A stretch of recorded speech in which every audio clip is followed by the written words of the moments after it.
கடைசி வரைக்கும் உங்க லவ் அவருக்கு தெரியாமலே போயிடுச்சு. எங்கேயுமே போல.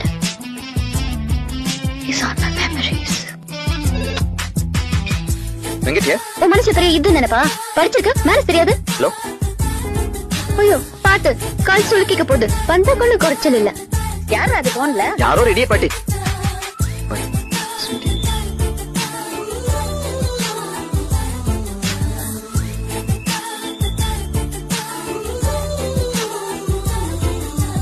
மிக மிக கூர்மையாய் என்னை ரசித்ததும் கண்கள்தான் மிருதுவாய் பேசிய